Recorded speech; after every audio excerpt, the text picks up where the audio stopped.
Hello everybody, welcome back to the channel. So in today's video, we are going to be talking about the match between Barcelona and Inter Milan. Barcelona have tied against Inter Milan 3-3. And just like the title does say, is there war, right? Is there war going to go on in the second leg? And I believe that there is. There will be war in the second leg because this match, even though we did tie and even though we did not lose, it was a game for us to win. We were not supposed to concede 3 goals in this match. Our defense did look like a mess. And I believed that, as I was watching that game, Barcelona could have scored. We saw the chances. We saw some little weaknesses from Inter Milan's defense. But the defense was a problem and it failed Barcelona's overall result. It could have been 3-1. It could have been even 3-0. But because we had I would just say the inexperience of Gerard Martin, because Cubarsí, Inigo Martinez, and Szczesny did not have the best chemistry on this night, it is what allowed for Barcelona to concede 3 total goals. So it was not the best performance. We wanted the win, but I believe that the war is there, right? So there is a big game coming up in the second leg. And I do think that with our next match against Real Valladolid, that game, knowing that they're like in last place, like literally in last place, and they only have like 16 total points, they're literally the weakest team in La Liga. I would just tell you guys one thing. I don't think that Barcelona should use any of their A-game players against Real Valladolid on Saturday night. There's just no way. We need all players available. We need all players ready, physically there, mentally there. We cannot allow for any more players to get fatigued, because we did see one player getting injured on this night, which was Jules Koundé. And once again, that is a problem. There will be solutions. Okay, like Hansi Flick will find a solution, which we will talk about in just a few minutes. But like I've said, we need to minimize the fatigue. We need to minimize the amount of let's just say the mental weakness more than anything else. I understand that maybe we might have some sort of pain on the knees and ankles, but mental wise, we must be ready against Inter Milan, because going to Inter Milan, knowing their fan base, it's a very provocative and, like I would just say, a very intense environment to be in, because those fans, they really like to give it. Like, they're loud, they cheer for Inter Milan, they make sure that the opposition or whatever opponent they're going up against, they make sure that they feel like they're just crap, right? So it's going to be a very unsupportive environment for Barcelona, but we have done it before. Okay, we have won against Real Madrid like 3 to 4 total. It was 3 total times. None of them were at home, and we have defeated Benfica at their home 5-4. Okay, and so I think that when it comes to Barcelona going into away games, it's not a weakness for this team at all. The mentality is elite, and that is why I do say that for now and for the next 4 to 5 days, the mental recovery is the most important out of all things. All players must feel ready and be ready to do a remontada, whether it's Inter Milan going up 2-0 in the second leg, 1-0 in the second leg, whatever comes up. We have to be ready even for a remontada. Okay, obviously we just want to go in there and win 3-4-0, but we have to be ready for all scenarios. So there is war at Milan, and I'm very much ready. And because we have that match against Real Valladolid on Saturday, I don't want to see any of our A-game players. I want to see Hector Fort. I want to see Martin. I want to see Christensen maybe getting some minutes in that match, because he did get minutes against Inter Milan. Surprise, right? We got the Danish Maldini finally coming back. We missed him. He was the main protagonist in the first season. With Christensen, the second season with Christensen, he was the main protagonist. He was immediately effective under Xavi Hernandez, but all of a sudden, this season, because of injury reasons, he has not been able to show up. And we have to remember just how good Christensen was during his first 2 seasons at Barcelona. He was phenomenal, playing as a center back, playing as a CDM as well. It was amazing. So I'm glad that he's back, and hopefully he does play against Real Valladolid and give players like Cubarsí, Inigo Martinez, maybe if he plays in the midfield, give Pedri some rest. And so I would even say that Lamine Yamal should, if he does play in that match, he should only play about 10 to 15 minutes and nothing more. Raphinha, same thing. Ferran Torres, he could play. That's fine, whatever. But Pedri and Frankie also have to rest. It's very important. So that moves on to, this is going to move me on towards the next point. We're going to talk about Lamine Yamal and Raphinha, okay? Because Lamine Yamal and Raphinha were in charge in this game. I do think that, let me actually add this picture here. I do think that if we were to call out who were the main two protagonists in this match, it was ultimately going to come down to Raphinha and Lamine Yamal.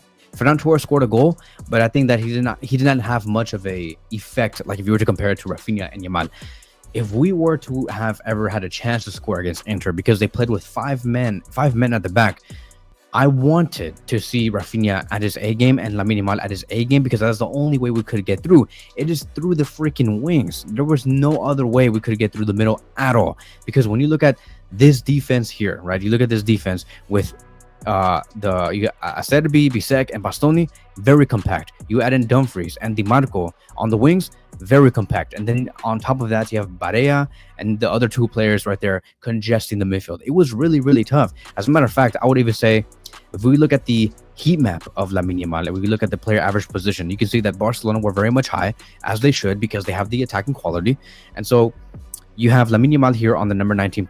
He's number 19. You have, who's this? Raphinha, number 11, and then you have Ferran Torres here. Now, notice one thing. Look at Lamine Yamal's heat map. It's like drawing a circle. It's drawing like a circle around. Like you see how it's going like this? That's because he was literally going around the defense of Inter Milan. Literally, because they had 5 men at the back. As you can see here, look how deep they were and how congested they were in the middle. So as you can see, very congested, very deep. And Lamine Yamal literally had to go around, which follows the exact same shape of Inter Milan. Lamine could not start here, like receive the ball here, and then cut in.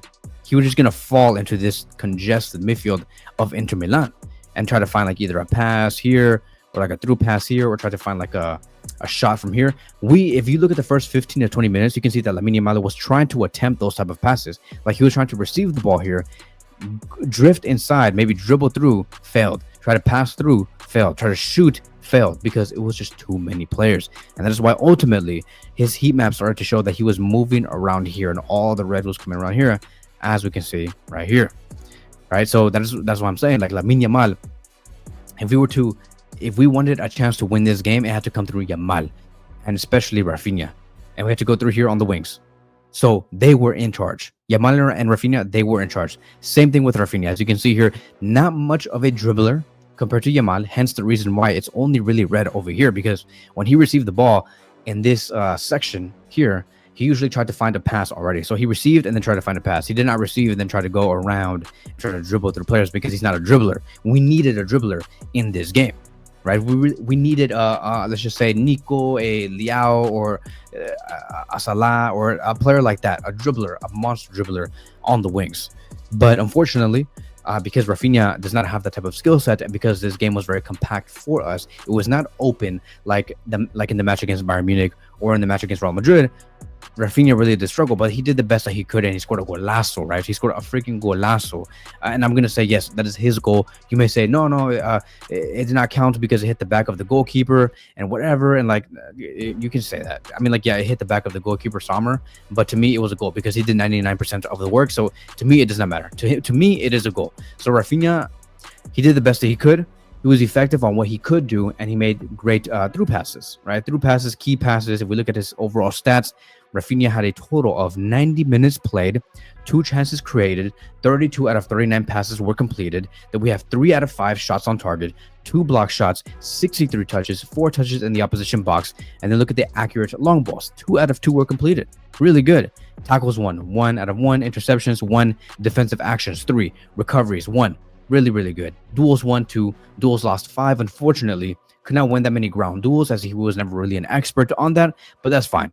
But Raphinha and Lamine Yamal did what they could, and they were in charge. Now, stepping away from this, let's talk a little like just off the game for a bit. I want to talk about this here. Okay.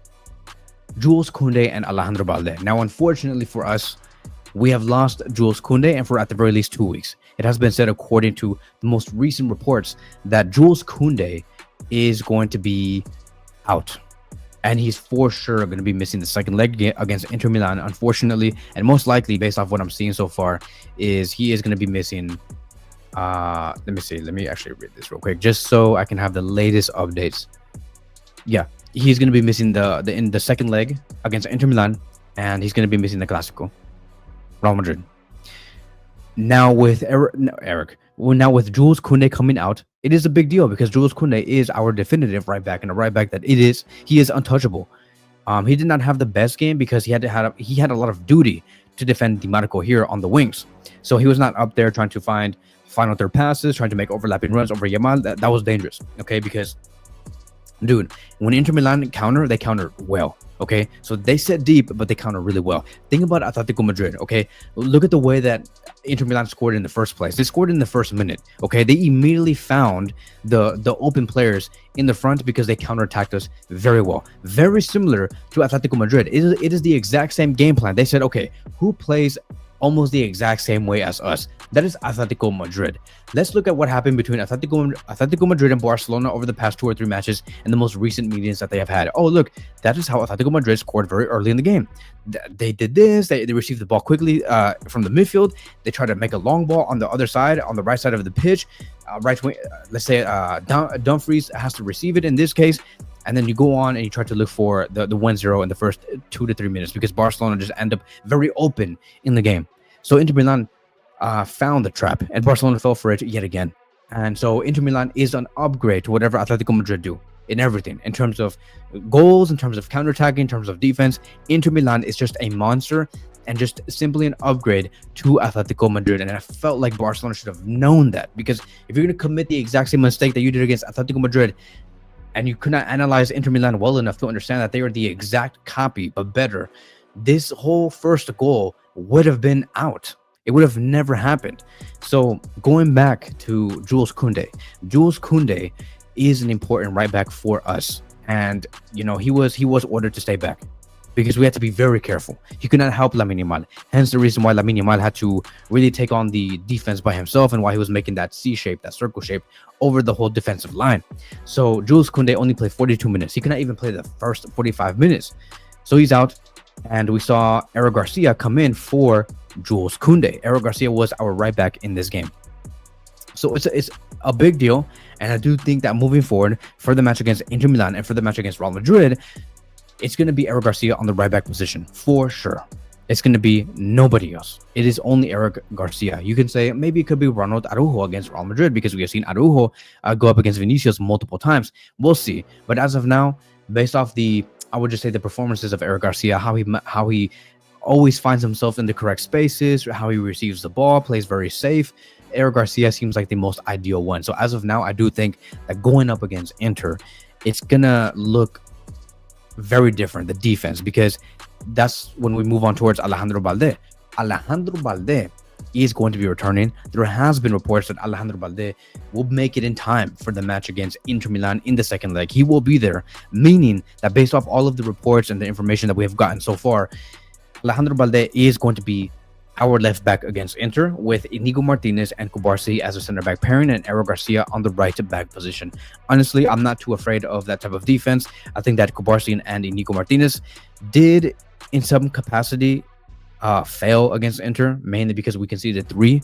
I know that Cubarsí had a wonderful tackle against Thuram, where Thuram could have made it, I think could have made it 3-1 or maybe 2-1 or something like that. But Thuram had a huge chance going up against Szczesny, but Cubarsí came in last minute and made a tackle that blocked the shot of Thuram. Same thing with Araujo. Araujo stayed toe-to-toe with Thuram in terms of the 1v1 physical battles in the middle of the pitch. So that is going to be our defense. It is going to be Alejandro Balde, Inigo Martinez, Cubarsí, and Eric Garcia at the back. We have yet to, have Balde, Cubarsí, Inigo Martinez, and Jules Koundé. We haven't seen that defensive line since I think February or maybe even early March. It has been a very long time because of the injuries that we are going through. Hence the reason why ultimately the physical fitness and the mental fitness is so important for the next 5 days. I don't want to take any risk against Real Valladolid. It does, to me, it doesn't make sense. So now let's move on towards the next conversation. I want to talk about Dumfries and Di Marco. I want to clap it up for Dumfries, right? Even though it's annoying when these players score against us, Dumfries had an amazing game. Dumfries, I have always rated him as a wingback at the age of 29 years old who represents the Netherlands. He has stressed me out twice. Once against Argentina, back in the World Cup of 2022 and today. Okay, but you know, he continues to show up in big games. 29 years old, continues to be one of the best wingbacks in the world. Let me drink some water first.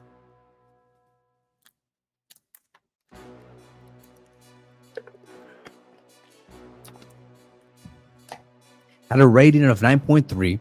He won the most duels, which was a total of 9, and so no wonder he ended this game as the MVP, scored 2 goals and provided 1 assist. His goal contribution was phenomenal. He found Thuram multiple times. Barcelona were punished. Gerard Martin could not even see his future. He was depressed, and so that is why he had to be taken out at halftime. And Inigo Martinez moved to the left back position. Araujo came in and paired with Kubarsi in the middle at halftime. Not even on the 60th minute, but at halftime. And that's why Dumfries was having a fun time in the first 45 minutes. But then in the second half, not so much, obviously, because Inigo Martinez was there. But yeah, he had 81 minutes played, 2 goals, 1 assist. What else? 2 out of 2 shots on target, 37 touches, 6 touches in the opposition box, 2 out of 2 successful dribbles, 2 passes into the final third. He was dispossessed only once as a fullback. Isn't that crazy? Dispossessed only once as a fullback. He had 2 clearances, 5 defensive actions, 6 recoveries, 4 out of 7 ground duels were won, and 5 out of 5 aerial duels were won. This is a player that I think I'm not gonna say that Barcelona should go for, but a player that Barcelona need. They need a profile like him for our right back position, because look what's going on with Jules Koundé. We don't have a definitive right back that can go on and say, yeah, I'll just come in, I'll do my job, try to be effective in the final third. We don't have that. He primarily does play as a right midfielder, also as a right back, but mainly he is a right wing back. Okay, 6 goals and 2 assists so far in the Serie A. Bravo to him, right? I want to congratulate him, because to me, he is a player that I think a lot of people do admire. And he has been very toe-to-toe with one of the best right backs in the world. I would even say that he was always up there with Trent, in my opinion. So congratulations to him. And then you have Di Marco, who obviously gave us so much headaches. He defended against Yamal really good. He's an Italian 27-year-old left midfielder. Played 56 minutes. And nothing more. 1 out of 1 accurate crosses. 1 out of 2 accurate long balls. 1 out of 1 tackles were won. 4 defensive actions. 2 recoveries. He was dribbled past only 2 times, mainly through Lamine Yamal, and 2 out of 5 ground duels were won. So props to these two for really trying to go at it with Martin, and for Di Marco trying to go at it with Lamine Yamal. So now let's move on to the next conversation. The 5-3-2 formation was a struggle. Okay, that is it. And kind of like going back to what I said earlier, Barcelona should have known this. We have talked about this in the pre-match preview. If you guys want to go look at it, you guys can go see that Inter Milan were going to go on a 5-3-2. They were going to congest the back, and Barcelona had a very tough time. Hence the reason why Pedri and Frankie did not really have much of a effect. If anything, if you were to ask me, okay, what was like some positives about Pedri and Frankie, I would just say that they made a lot of good passes, and they played it safe, as they should, because you do not want to lose the ball against Inter. Because if you lose the ball against Inter, it's a wrap. It's done. It's over. So Pedri, 87 out of 92 passes were completed. That is a 95% pass accurate rate. That is awesome. Frankie, look at Frankie. Touches 112. Where are his passes? Because I can't even find it. Okay, so we got tackles 1, 0 out of 3. He won 0 tackles, which is insane. And what's funny is that it doesn't even show the amount of passes that he made. Oh, wait, it's right there. Duh. Okay, so accurate passes 100 out of 103. 100 out of 103. That is a 97% pass completion rate. Better than Pedri. That is insane. So yeah, this was a game for them to play it safe. And you do not lose or misplace a ball in the middle of the pitch. 97% pass completion rate. With Pedri, it was 95. So good on them. They did their job. But because of that, because they all sat back, right? And it was basically a 5-3-2, maybe even call it a 2-5-3, whatever. The 5-3-2 formation was a struggle, and we should expect the exact same battle at Inter Milan. Expect the exact same thing. They're not going to go out there and try to spread out wide and try to go for the 2-0. They're not. Just because they're in front of their fans, they're not going to do that. They're going to go with the exact same game plan, so we have to be very careful. As a matter of fact, if they're going to go with the exact same game plan, which is again 3-5-2. I pray, dude. Like, please, Lewandowski, I need you back. I need like a surprise news headline when I wake up tomorrow in the morning where it says that Lewandowski is going to come back 2 days earlier than expected, and he will be back for the match and be ready for the match against Inter Milan. Because with the way that Barcelona were trying to play in the first 20 to 25 minutes, they were making so many crosses in the air. And I'm like, why are you doing that? Because you're not going to win those crosses in the air with a team that has Bastoni, who's like 6'1", Acerbi, who's like 6'2", and Bisek, who's like 6 feet. You're not gonna win any of that. Ferran Torres is not gonna do nothing. Like, if you wanted to make a cross into the box, like around here, do it on the ground, and it worked. Every time they passed the ball to the ground and made those crosses, it worked. It reached Ferran Torres, and Ferran Torres almost scored 2 goals, and he had 2 chances in the first 20 to 25 minutes. So I don't want to see. I'm sorry if I hit the mic. So I'm sorry if I yeah, so I'm sorry about all that. I don't know, I went too close to the mic. But yeah, so Lewandowski, right, needs to be there because it will give us that aerial dominance. Lewandowski is a player that can win those balls in the air and win those headers, right? To go out there and do that, or like be acrobatic. We need that type of firepower. So I pray that Lewandowski is there. I want to see Lewandowski as the 9 with Raphinha on the wings and Lamine Yamal on the wings as well. Okay, Fermin Lopez, do I want to see him in the second leg? Obviously. I think that Fermin provided much more in the second half than Daniel Olmo ever could in this match. So could I see Fermin maybe starting? Maybe. This was definitely a game for Fermin because he played amazing. He was awesome. Olmo, I'm not gonna say that Olmo was trash either. I'm not gonna say that. Even though he lost the most duels, that's fine, whatever. But to me, like Fermin looked much more alive and more energetic. So let's move on towards the last 2 points, and one of them is going to be defense. The defense was a problem clearly. And I think that Alejandro Balde is really going to help us in terms of firepower, keeping the ball up there. Okay, keeping the ball up there. And like I've said, I do think that our defense is going to have Balde, Inigo Martinez, Kubarsi, and Eric Garcia. We must have better organization and communication with Szczesny. We need that because the way that Inter Milan scored against us, it was embarrassing. It was humiliation. It was way too easy. Dumfries scored like a bicycle kick in front of our goalkeeper. He should have came out and just grabbed it with his freaking 5-foot hand, and that's it. But no, there was no communication between any of the defenders, and so the defense is a problem. Inter Milan will try and score through set pieces. They know that they can win in that department, and so our defense must get better. Moving on towards the last key points, which is the most important one. So let me drink water first.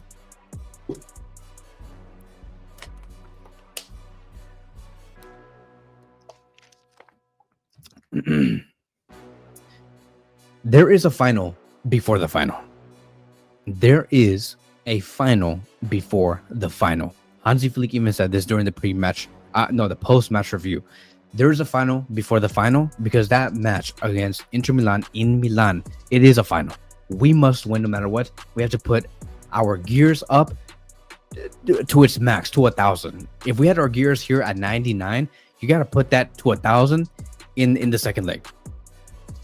It is a final, okay? And I know that the wording is kind of weird, like how Hansi Flick said that, because everyone was saying, so you're saying that you're gonna make it to the final? You're saying that the final is already guaranteed? Please be humble and whatever.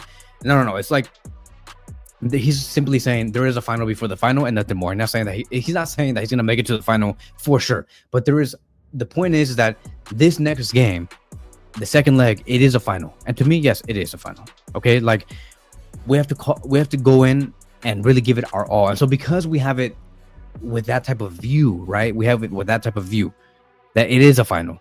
That is why I do say that in the match against Real Valladolid, we cannot use Raphinha. We cannot use Yamal, nor Pedri, nor Frankie, nor Inigo Martinez or Kubarsi. I promise you guys, like I don't want to see that. As a matter of fact, I don't even want to see Tech. Even though like Szczesny, like I don't want to see him. I want to see Ter Stegen. Bring me Ter Stegen. Even if he's not ready, bring me Ter Stegen. That's fine. If we win barely 1-0 and it's ugly and it was an own goal by one of the players, he hit it with the back of his cock, that's fine. Whatever. I don't care. Because what matters the most is I really want to make it to the Champions League final. And I know that these players want that too. They want that more than anything. Okay? And like what do you want me to tell you? Like, am I prioritizing La Liga over the Champions League? Maybe. But for this specific sequence here, I want to see.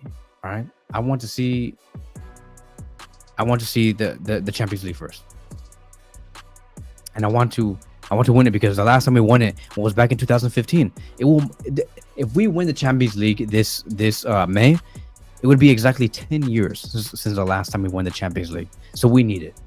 We need this more than anybody else. We have came way too far. We have struggled through so much. It would be disappointing for us to go through all of this to not make it. So there is a final before the final, and that's it. That is going to be wrapping up today's match review. Thank you guys so much for watching. Visca Barça. Let's do this.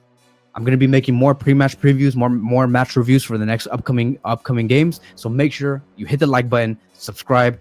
Once again, thank you guys so much for watching, and I will see you guys in the next one.